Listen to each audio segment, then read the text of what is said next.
So, um,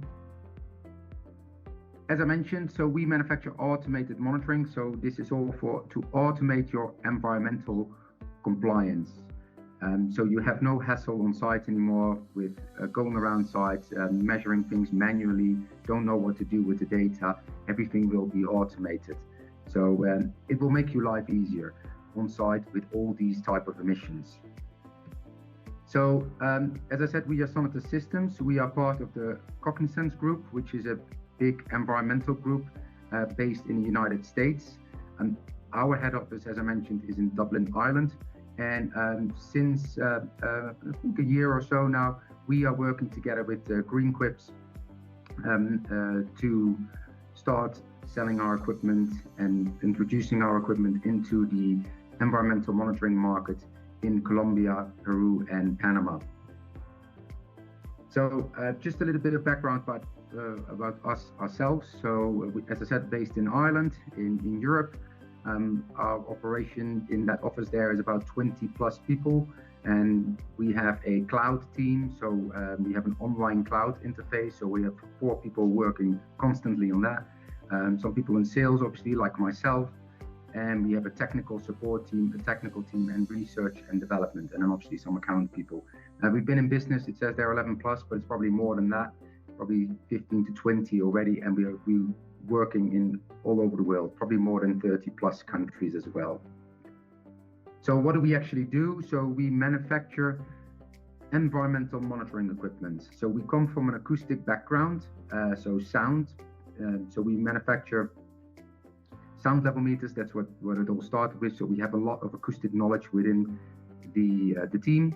And since probably 6-7 years, we also developed an air quality system. And air quality that relates to PM, so particulate matter. So those two are our main core products that we manufacture. To complement that package, we also have a vibration monitor. So at Greenquips, they have their own vibration monitoring solution, which is a partner that we work with too. So this presentation will not really 100% relate to that, but all these systems will incorporate into our cloud technology. So that's our 4th product really that we develop. So the cloud technology is an online cloud interface where all the data of these systems will come together, and they will tell a story for you. So they will help you manage all these emissions that you see here on the screen. They will help you manage those emissions. So we'll go into the cloud interface later.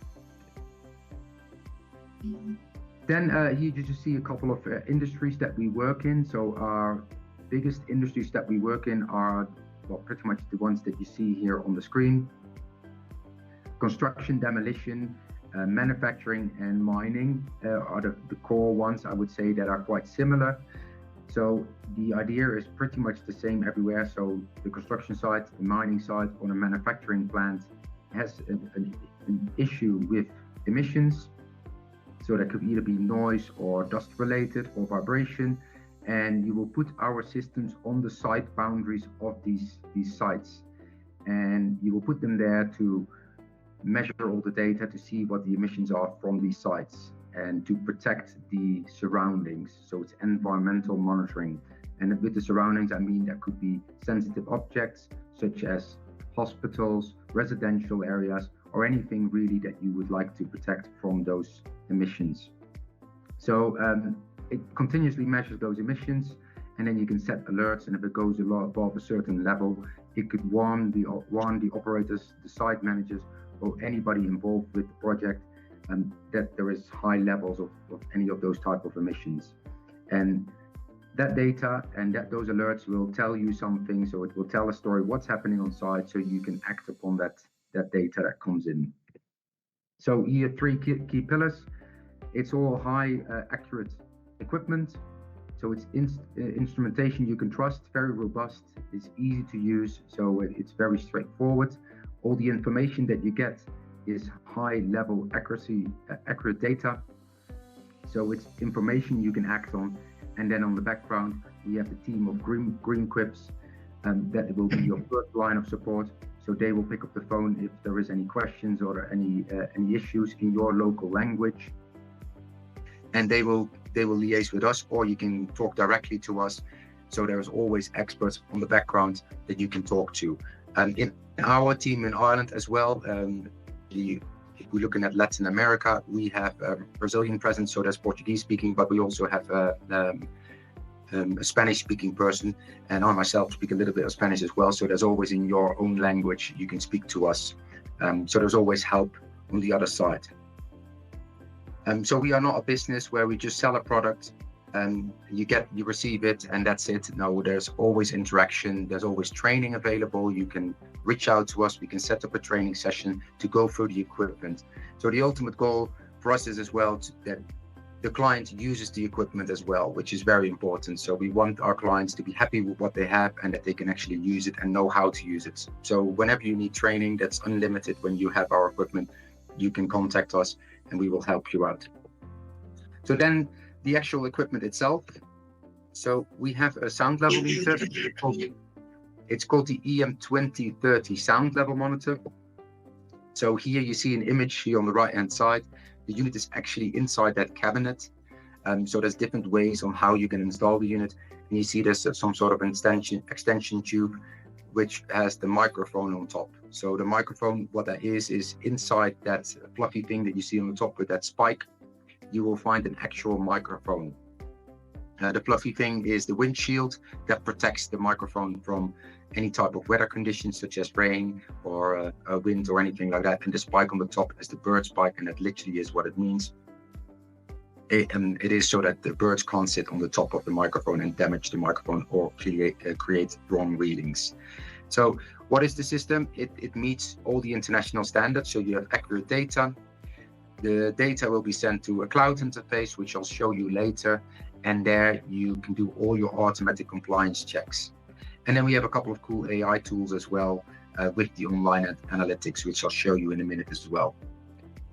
So here you see the actual unit on the right-hand side where it says EM2030. So just to give you some reference, is about the size of your hand. So that's the actual hardware. So inside that gray box that you see, there is the board and all the other techie stuff that a sound level monitor needs to operate. And there's two dongles inside as well. So one is the Wi-Fi dongle, and that is to dial into the unit locally to enter a configuration screen where you can change certain settings or download data locally or anything you want to do locally, such as a field calibration, for example. Then there is a 4G dongle in there as well, which has a SIM card in there. So we use Vodafone. It's a data SIM that connects to the best available network in the area. So whatever that network is in your area, that could be Claro or whatever, Movistar, whatever is available. As soon as it connects, the LED light on the left-hand side will start flashing slowly. This LED light here on the left bottom of the unit. And as soon as that starts slowly, then the unit is up and running. So you only have to apply power, and power goes in this connection here on the left-hand side and the bottom as well. So you can apply just mains power, solar power, or battery power. So there's different types of options. And then you connect here to this other connection here on the right-hand side. You connect the microphone cable, which you see here, which is just a BNC to BNC cable, which goes through this tube here into the microphone, and then you're ready to go.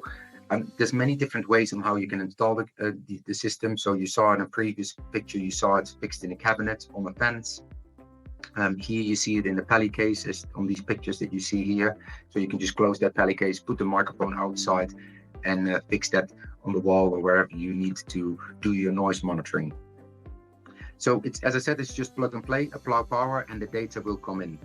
So it's a type 1 performance. So it's calibrated to class 1 system. So you have accurate data. The microphone is the only part we don't manufacture ourselves. So we use PCB Peacetronics, which is an American brand for the microphone. And what does the system log? So if you're familiar with noise, it's the standard parameters such as LEQ, which is the average. We have the LA max, which is a maximum noise level in a time period. And we also do the statistics such as LA10 and L90.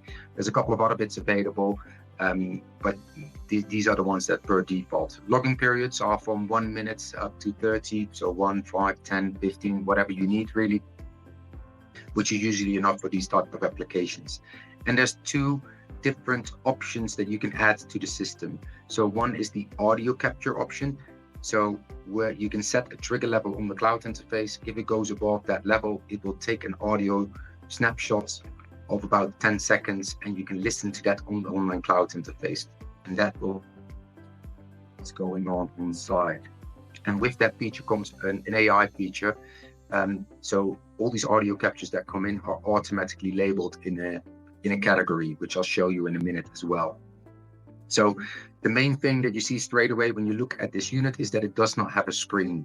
So it's not like the generic sound level monitors that you might be used to with a screen and buttons, so that you can see that this is designed for long-term unattended monitoring. Permanent, is fixed in a location. And so the only thing you need to do is plug and play, and your screen will be your mobile phone or any mobile device really with an internet connection. So that's basically the unit itself. Here you see a couple of images of how you can install the system. This is basically to give you some inspiration, because there's many different ways on how you can install the system. The main thing you need to know is that the microphone needs to face upwards, the way you see it here in the image. On the left-hand side, you see it installed on a tripod with a solar panel. In the cabinet is a battery that supplies the power to the actual unit, and then you see the microphone on top. And on the right-hand side, that's actually in Chile. So we have many of these systems out, and particularly in Chile. So there you can see it's fixed on with the actual pally case and fixed onto a hoarding. Then a little bit more information about the automated noise identification. So we call that ANI. So the automated noise identification, you don't have to read that part on the right-hand side, but this is basically how it works. So we have gathered lots and lots of audio captures, probably about 4 or 5 million audio captures over the years. And we've trained the system to recognize certain frequencies within these audio captures that have come in. And those frequencies are linked to certain types of noise. So we have 9 different classifications at the moment. So the ones that are mainly relevant is animal, construction noise, human sounds, impact, music, and vehicles. So those are very relevant to those applications that I was talking about earlier. So how does this help you?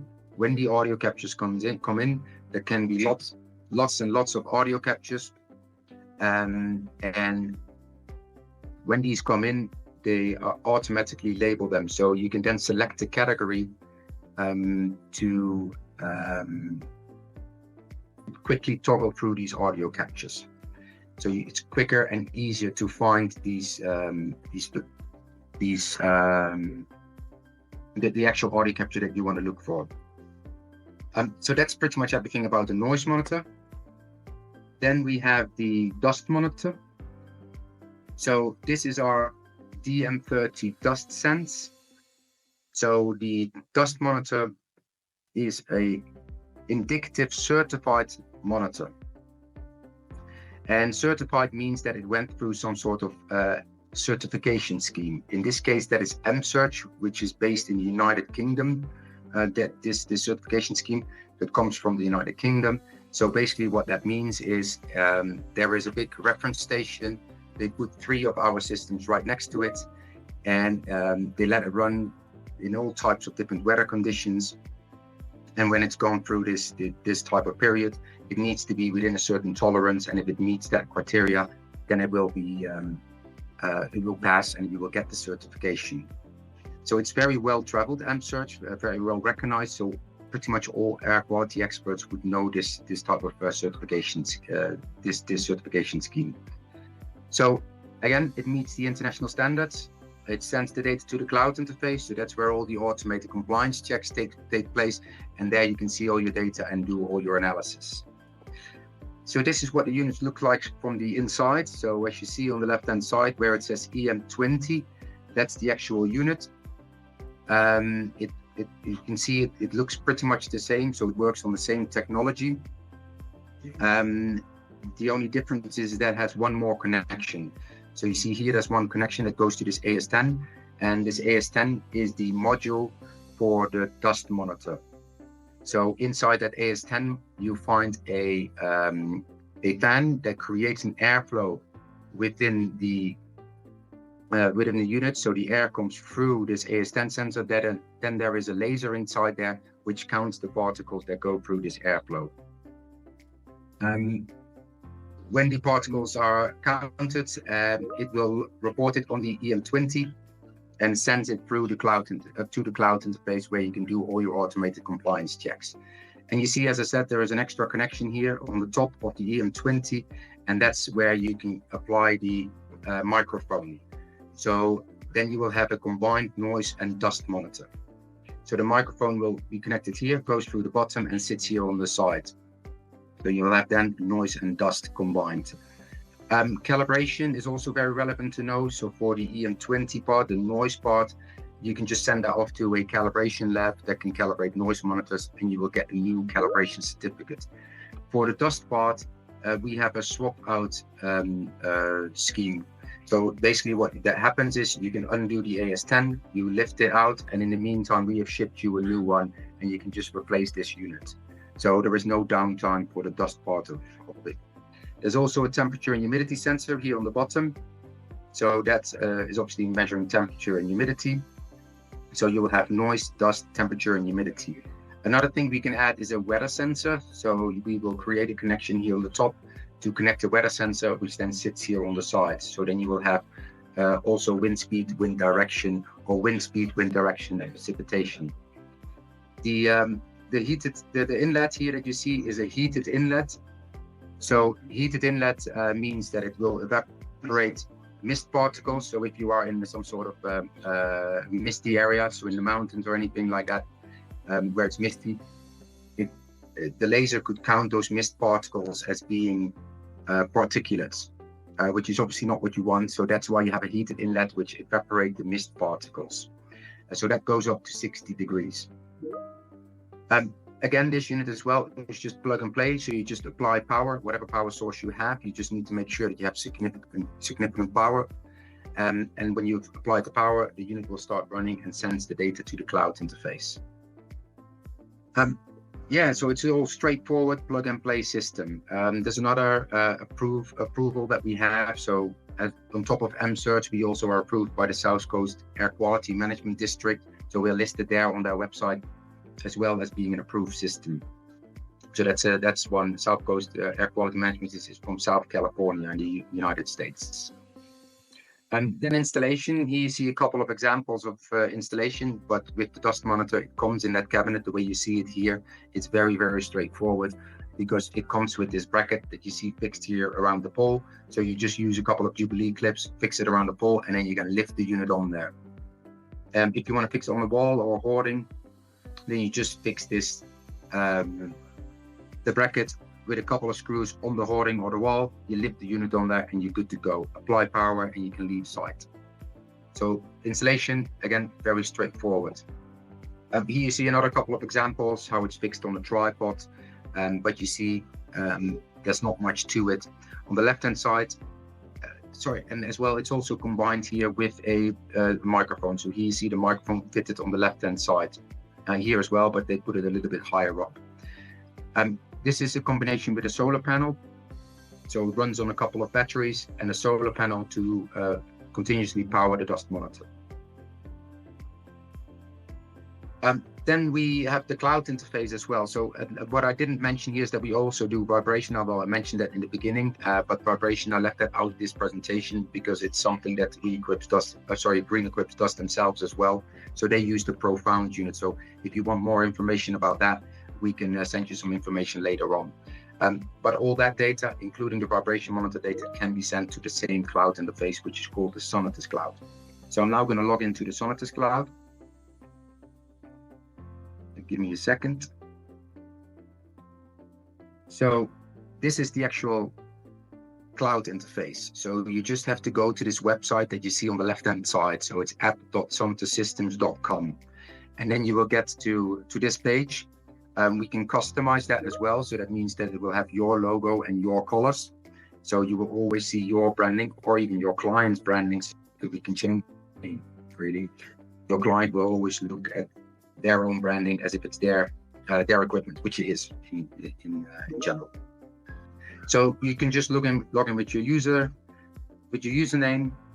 And as soon as you logged in, you will get to this screen that you see here in front of you. Again, also this will be customized with your branding and your logo. So it's quite straightforward. And there's 3 tabs only on the left-hand side. One is called projects, the other one is monitoring, monitors, and users. So when you look at your projects, you see a project overview. So here you have all your projects that are either active or archived listed. So archive means that a project is finished. You clicked on this button here, and then the data will always be stored and always will be available, even years after that you either purchased or rented equipment from us. But the monitors are taken off the projects which are available for a new project. So our interface is very sophisticated in terms of post-processing of the data, so you can find anything that you need. But yet it's extremely user-friendly. So it's very easy to manage your projects and all your data, and also your users. So active projects, archived projects, and you can click on the project to go to that project. You can see the monitors that are on the project, the users that are on that project. You can see the data straight away if you want to. There's many ways on how you can get to the data. This is one of them, but it's the last thing I will show you here in this presentation. And as I said, you can archive this project, you can delete it, or you can amend it. So you can also edit the project by changing the project name or anything that you want. There's a couple of search bars here as well, especially if you have a lot of projects, a lot of monitors. So here you can quickly find the project that you're looking for. So if I type something here, it will jump straight away to that project. Or there is a global search bar here as well. So if I type something here, it will search through the whole interface, including the monitors and the users. So a lot of times what happens, it's very useful, this feature is because if a client rings up and they say the unit is not working or whatever, and they don't know the serial number or where it's, but they do know where it's located, the street or anything like that, you can quickly find what's going on. You can also search here on status. So if it's archived or active, so obviously there's only a few projects here, so it's easy to find, but if you have lots and lots of projects, and this is very useful. You can start a new project here by just clicking here, so you can just set it all up. And there's always this create button on the right top side where you can create a new project or set up a new user. And there's also a question mark here. So here you find all tutorials, or you can contact us, or frequently asked questions. And we also have API documentation. So that's useful where in occasions that you don't want to use our cloud interface and you have your own cloud interface for data, then it can be sent to your own cloud interface. So yeah, that's the project overview. Monitors, it works quite similar. So you just see all your monitors listed. So you have the same search bars here on the top. You can go straight to the project where that monitor is on. You can go straight to that monitor. You see if it's online, when it's the last time it logged some data, the limits that are set up, etc. Just some general information about the specific monitors. You can search on monitor type. There's at the moment here, there's only 3 different ones. So we got air, noise, and vibration. But we also have other types of sensors on there, like other type of air quality systems or other type of air vibration monitors, but also weather sensors, as I mentioned earlier, crack monitoring, lots of different types of sensors. You can export the data as well. Then we have the users, same thing. It's an overview of all the users that you have on the cloud interface. So the main thing here to know is obviously that you can change the users, so you can change the email or the name or anything like that. But the main thing that you need to know here is that we have full permission or restricted permission. So you can give your users that are set up on the interface different permission. Full pretty much means that you can do everything. You can set up new projects, new alert levels. You can move monitors around, anything really that is possible within the interface. And restricted means that you can just give them access to one specific thing. So for example, you only want them to see the charts or the graphs. And as soon as you selected that, then when they log on, it goes straight to that and they can only see that. So that's very useful if you want to give limited information to one of your clients. So when we go into a project, you just click on projects, you click on the specific project that you want to see. And the first thing you see is a little bit of description, the project name, a little bit description, who's involved with it, the phone number, all that kind of stuff. You can obviously edit that as well. You can delete this. And then here underneath, you see all the a different way to get to the data, which I'll show you last. Then you'll see a quick map of where the units are located. Green means that they are online, so they're currently reporting. If they're red, that means that they're offline. So you can click on this, you can go straight to the data. You see where the latest reading has come in, and you can view that monitor, so you can click on this as well. This is a noise monitor, vibration, and a dust monitor. You can obviously change those locations if you want. Then if you have the noise monitor on your project that has the audio capture option, you will see a quick breakdown of the classifications that we talked about earlier. So if this is all green, like you see here, then you see that animal noises are predominantly active on your site. So usually on the applications that we work on, it's very likely that this one or either this one is very dominant. So it just helps you see what's going on. You can listen straight away to the latest audio captures that have come in. It won't work now on the presentation if I click on it, but if you click here play, then an audio file will start playing, and in this case you will hear some seagulls. But here, construction vehicles, the different types of labels that you see. You can obviously, if you click on view recordings, then you go straight away to those recordings of all the monitors. Then you will find a quick overview of all the project monitors, all the monitors that you have on your project. You can obviously click on the monitor and view that specific monitor, the limits that are set up, and you can see if it's online. When you want to manage monitors, you just click on that and you can add available monitors, or you can, so here there's a couple of monitors available. If I select those two, it will add those two monitors to the project. So it's easy to extend your monitoring services as well by just adding and removing monitors. So remove, just click on remove, and it will be deleted from the project. So the data from those monitors will still be available within this project, but the monitors are taken off the project. Then we have the project users. So we talked about that earlier a little bit as well on this tab here on the left-hand side, but here you can see all the users that are allocated to this specific project. So you see here all these tick boxes, which means that they have access to all these ways of how the data is displayed. And you can select if they receive email or SMS notifications or both. So if you click on manage users, very straightforward. You can add the user by just clicking here on add users, add these users. And you can obviously also remove users. If someone has full access, that means that all these boxes are ticked automatically. You can only untick or tick these email or SMS notification boxes.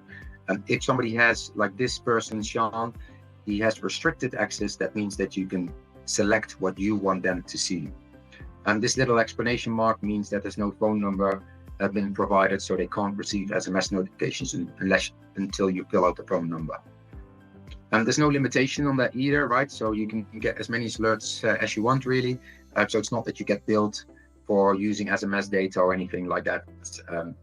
It's obviously to within reasonable use, but it's very unlikely that that you will hear from us. So it's pretty much all included. So if we then go into one of the units, so let's go into this noise monitor. Then you will find the latest readings that have come in associated with this specific unit, this unit that you see up here. And then it tells you if it's connected to mains power or if it's connected to battery power. Then again, a bit of information about the project itself. You can go straight away to the data. And here underneath, you see all the information associated with this specific unit. So the serial number, what type of model is, who's the manufacturer, when is it due for calibration, what's the location, what is the coordinates of where the unit is situated, and you see a little map, and obviously the settings as well that are set up for the so which parameters is it logging, what logging interval, and a little bit more information. Many things that you see here you can edit as well. So if you click here on edit, then you see you can change the location name, so you can give it a different description. So this one is at the boardroom at our office, but it can also be east or side, west or side, whatever name you want to give it. Then you'll find the coordinates. These ones you can just get them from Google Maps, or you just go on the map and you can just click and pinpoint of where you want the unit to be. There's also a search bar here. So I don't know an actual street now here in Colombia, but if I type Bogota, then you will see it jump straight to that location, and then you can zoom in and select a different location with wherever you are. It's quite detailed, so it can go all the way to actual street level, and that's very useful for when you are on site and you want to pinpoint the correct location of where you have installed the unit. So then you can actually type the name, and on a phone it's easier if you type that rather than zooming in. Then we have connectivity alerts. So connectivity alerts mean if you enable this, it says here enabled. That means that the way it's set up now, as you see there, so it says yes, 12 hours, and yes, that means that if no data has come in for 12 hours, then it will send a message to whomever is receiving alerts. It will send an automated message saying there's no data coming in. So usually that means there is a signal related issue or a power related issue, but pretty much the message is you need to go check your systems to see what's going on and to get them back online. Then here we're still in this noise monitor. So these are all the limit levels associated with this noise monitor. So it's very straightforward. You just click on manage limits. You can see here, these are all the limits that are currently set up. You can obviously amend them, you can delete them, and you can add obviously a new limit as well. So if you click on add, you go through this little wizard. So if I type 80 decibels here from 8 till 6. So now I have an 80 decibel limit from 8 till 6. So this is the average over this period. So it's a 10-hour period. I want that every day of the week. Click on continue. I want an alert after the period and every hour. You can put a title in there as well, and then you click on add limit. So if you're familiar with noise, this means that you have a 10-hour average, and if it goes over 80 decibel in those time periods, after the period, it will send you an email notification, but also every hour. So if it goes over 80 decibels from 8 to 9, from 9 to 10, etc., then you will receive an alert as well. So this will help you manage your noise levels on site. It works exactly the same if you have a dust unit. When you click on add unit, you just fill out that parameter, that level that you want, and the time intervals, and the same for vibration as well. There is a new advanced feature that will be released anytime soon as well. So you then have more possibilities of setting up alerts. So there's a little bit more flexibility in there. Then we have the recording schedule. So if on the noise monitor you have the audio capture option, you can set up recording schedules for these audio captures. So basically what this does is it's unrelated to the alert levels, but this is how you tell the system when you want an audio capture. So you just add a schedule, you select, let's say 60 decibels for an LEQ. So this is average, but you can also do max of other different types of parameters. You obviously need to log those as well, but usually we use LEQ, a threshold. So it goes over that for 1 second. So if it now goes over for 1 second average over 60 decibels, it will take 5 seconds before and 5 seconds average after. You can change this as well, obviously. Then we have a backoff time, so the lowest is 5 minutes. So that's to make sure that you are not overwhelmed with too many audio captures, because you need to listen to those as well. So you want to limit that as much as you can, and you want only basically a short snapshot of it. So you have a quick proof of what's happening on the site. You select the time interval here, when days of the week, which days of the week you want that, and you can also do notified. I usually turn that off, but if I then click on save, then this audio capture schedule is listed here. So now here you see there's 3 different thresholds set up with different time intervals as well. So yeah, that's the recording schedule. So that's everything related to the monitor. It works the same for the vibration and the dust monitor. Just to show you the data, what it actually looks like when it comes in. So here we can go to the charts.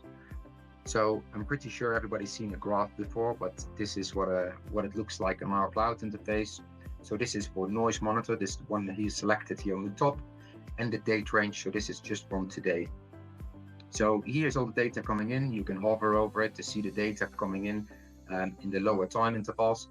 You can zoom in, you can zoom out, you can go to the left, to the right, whatever is needed really to investigate your data that's coming in. You can select and deselect different parameters. So now I'm looking at the LEQ, which is the average, in this case over 5-minute intervals.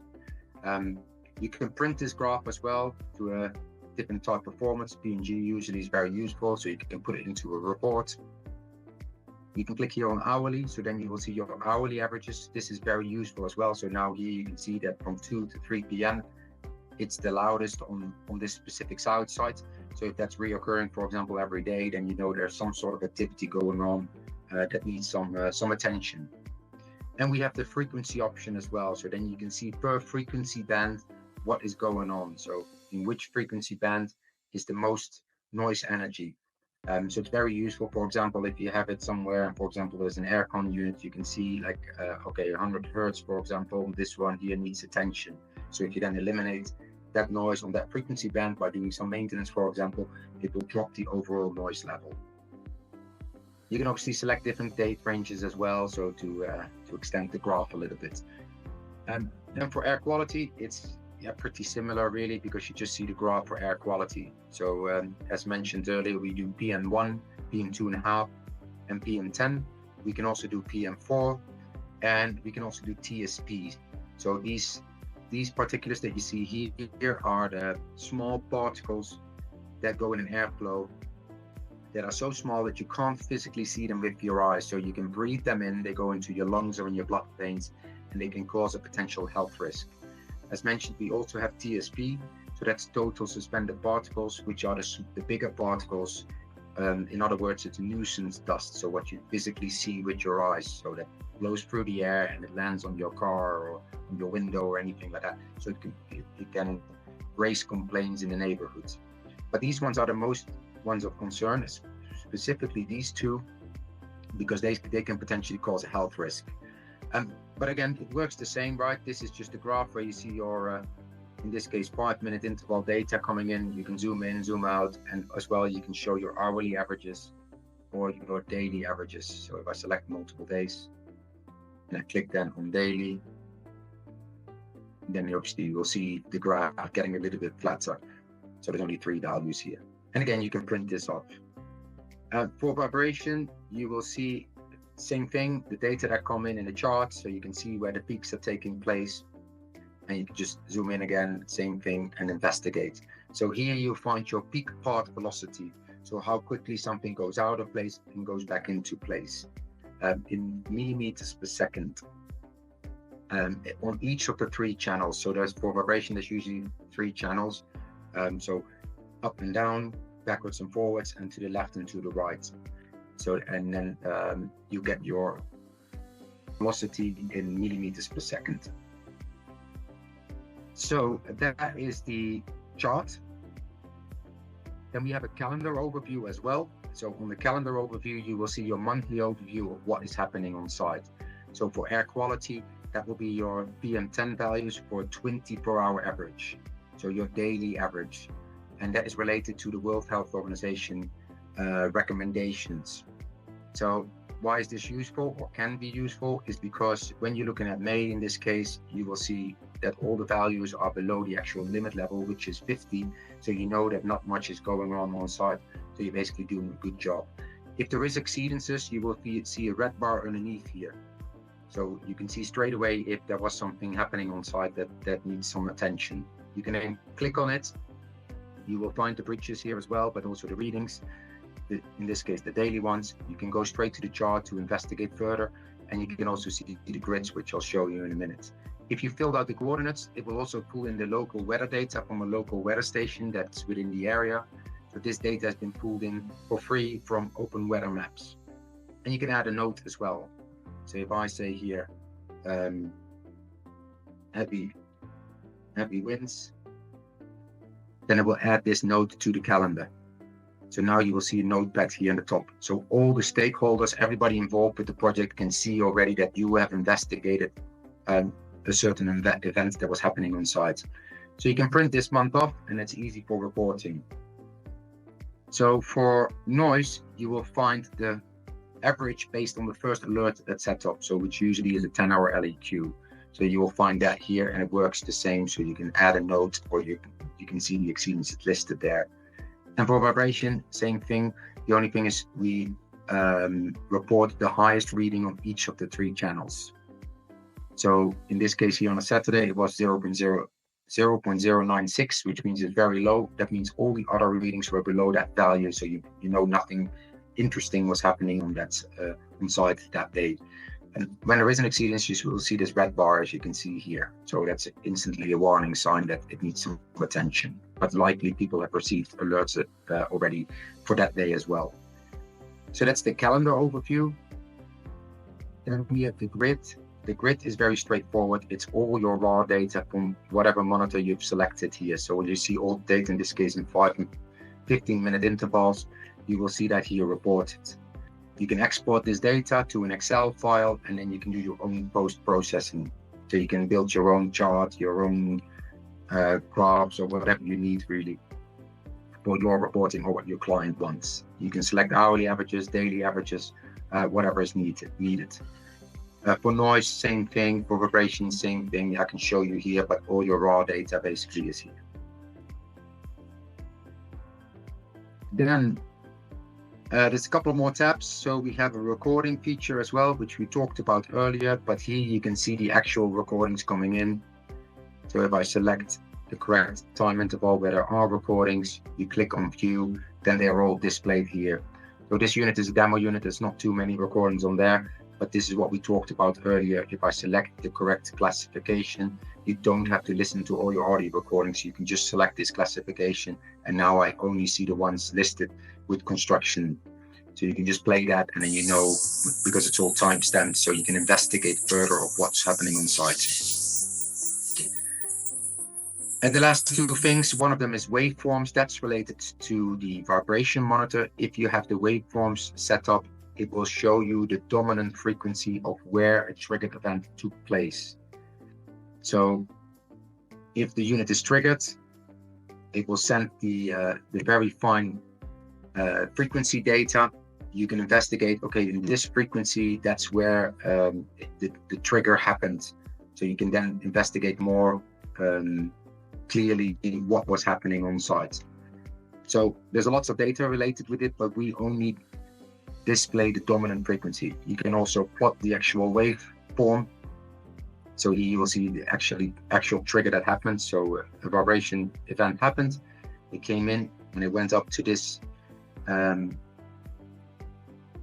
so many millimeters per second, and then you can plot this. But the vibration expert, they will understand what this means. So it's fancy information that you can use to investigate further what was happening on site. And then the last thing we have is the automated reporting feature. So you can set up reports that come in automatically. So these reports, they are very general because it's hard to make every consultant or any client happy with different types of things that they want to put in their report. But yet it gives you the information that you need. So especially for contractors that are working on site and they don't have time to log into the cloud interface to investigate data, they want to receive that data every week, for example, on a Monday morning into their inbox. So all the historic reports, if you set up a recurring one, in this case every week, will be listed here. So even if you don't receive the email, you can just click here and you can see all the reports listed down here, which you can download. So there's two types of reports that we can set up: a recurring one, which means every week, every month, or you can generate a once-off report. So when you do that, you can select the time interval or a custom range one. So I want to know what was going on in these 2 weeks in April. Click on apply. I want a Word document. This is me. I want to receive that report. This is all filled out already based on the information that was given to the project. You can put an introduction in there. You can change all these bits as well. Click on continue. I only want the information from the noise monitor, and I want everything, the limit levels that are set up for this noise monitor, the averages and the bridges and the hourly averages. Click on submit. Now I will receive an email with that report, and it will also be displayed here in the bottom. So this is the report that I just generated. If I click on this, I can download it and I will get a Word document with that information. And when I open it, as I said, it's quite generic, so you will see all the tables with that information in there. So this will have your logo. the name of the project, and then you just scroll down and you will find everything that I've selected. So these are the limit levels that are set up, the periodic averages, whatever I've selected really you will find here in table form. So it can be very useful for for your data logging really, so for your reporting. And I think that was everything from my end. So I don't know if there's any questions. We have questions from the audience. Okay. We do have other air quality systems on our system. So we have, and that can be anything really. There's probably like 3 or 4 different brands. So one of the things that we don't do, for example, is gases. So for air quality, if you have other systems from other manufacturers, such as Airqual, for example, we have those systems on there. Weather stations that we have are not our own brands. So we use Jill in this case. So that's already on our cloud interface as well. For vibration, we have used Ava, Syscom, and Profound. And there's a couple of other ones as well. So pretty much everything is possible, but from the ones that we manufacture, it's just the noise and the dust monitors. I'm not sure if that answers the question, so I hopefully that was the correct answer to whatever the question was. Okay. Okay. I had another question. For example, about the noise. Yep. If I want to monitoring equipment installations, is only to the stereo, or maybe this monitor is possible to use in inside the specific place? So you're asking if you can do indoor monitoring as well? Inside a building? Exactly, yes. Yes. So, well, you can put the units, and the same applies for noise and for dust and vibration. You can put the units anywhere you want. The only thing, if you put it indoors, you need to just make sure that you know what you're actually measuring. So, for example, if you put the monitor on the wall, then you have more reflections. So if you put the microphone straight to the wall, then the noise will come to the wall and then back into the microphone. So you will measure a higher reading than what's actually happening. So what I'm trying to say here is, yes, you can put the units inside. We have had that many times with manufacturing halls, for example.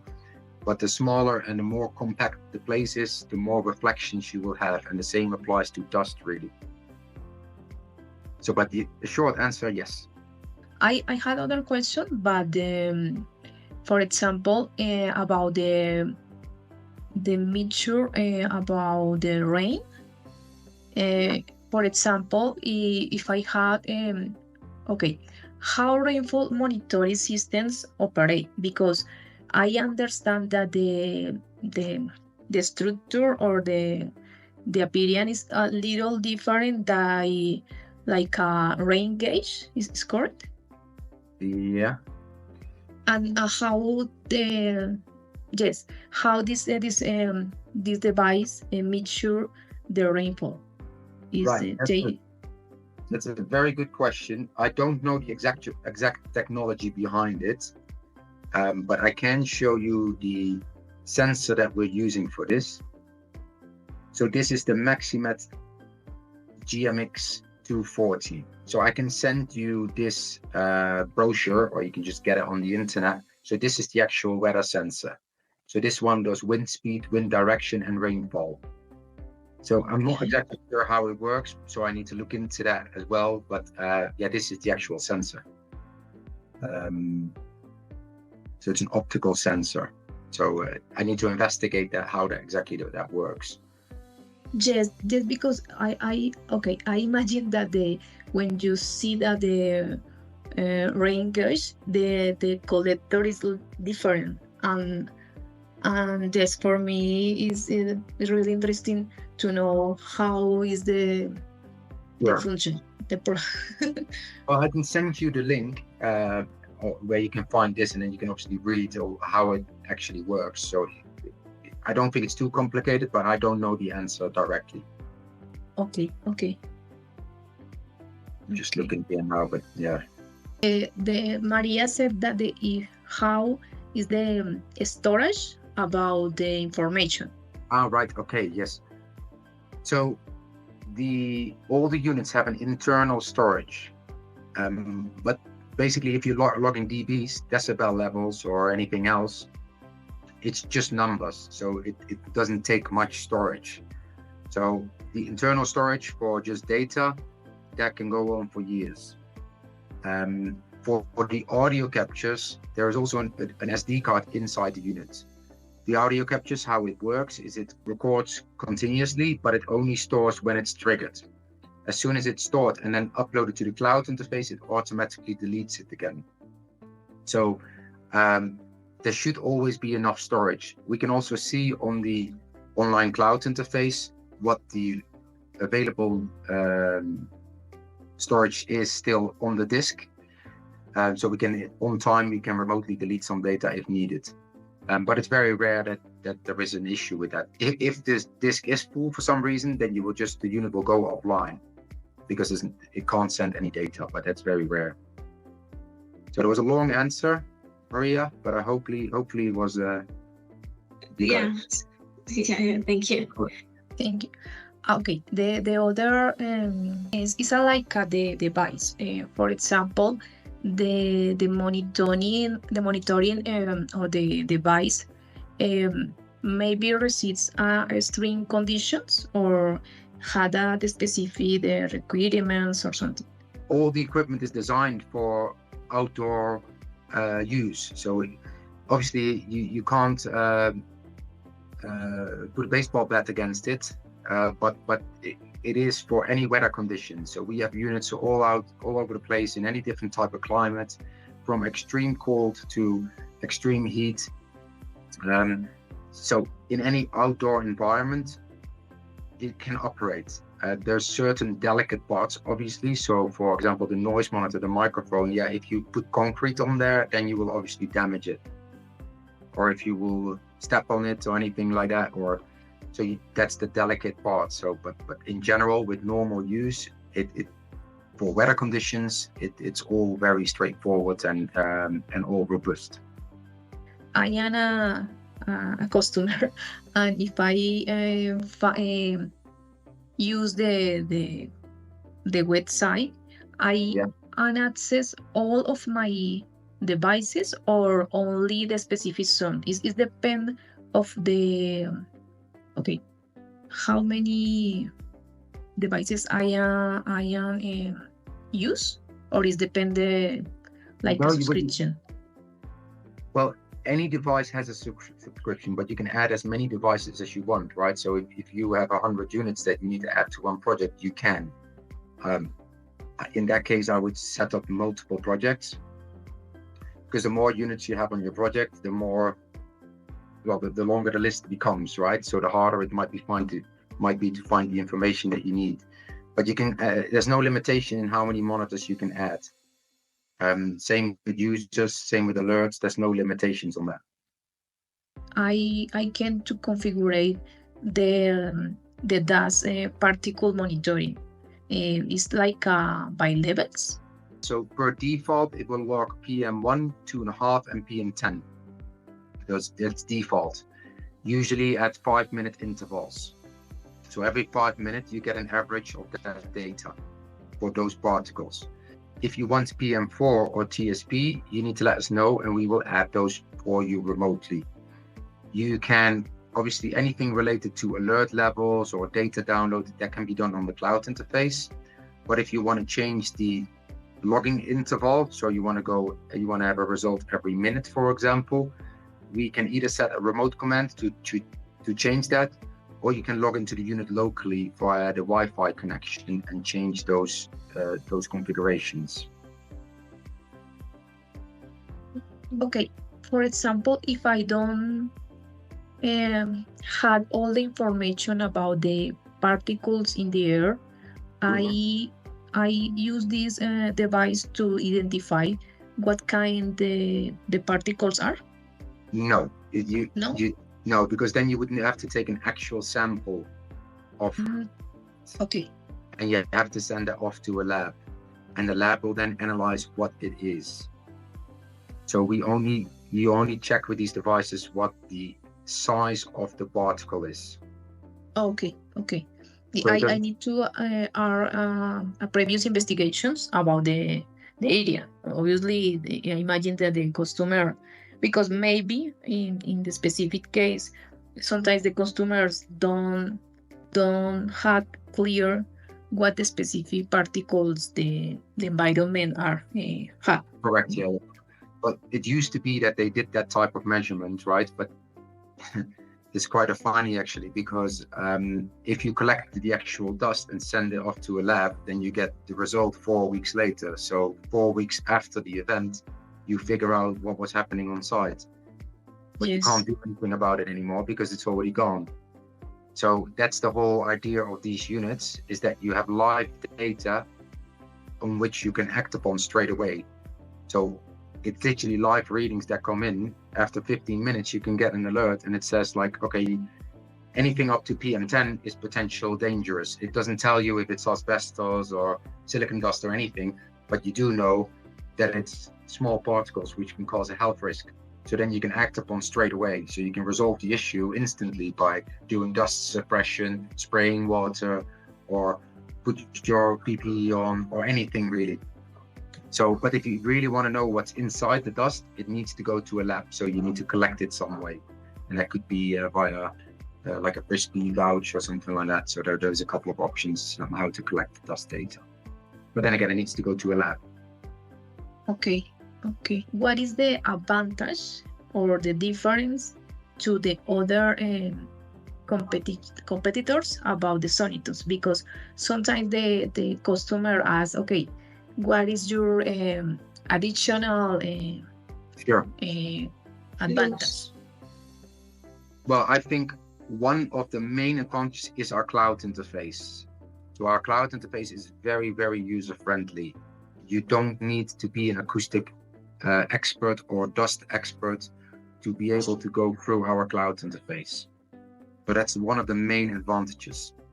For the dust monitor, there's a couple of main advantages as well. One of them is calibration. So it's a very straightforward swap out. So you just take out the module, we send you a new one, you put that one in there. So you don't have any downtime.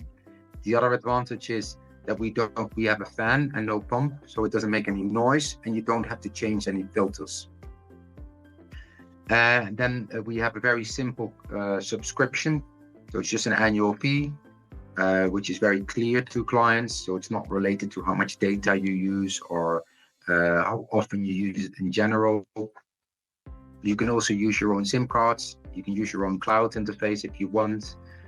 Easy installation, and it's designed for automated monitoring. So I think those are the main points that would differentiate our equipment. And we have obviously good support, right? With you guys on first line support and we on the second line. So that's an easy one. Okay, thank you. Muchas gracias por tu tiempo. Thank you very much. Okay. For coming. Okay, gracias. Y hasta luego. Hasta luego. Gracias, Roel.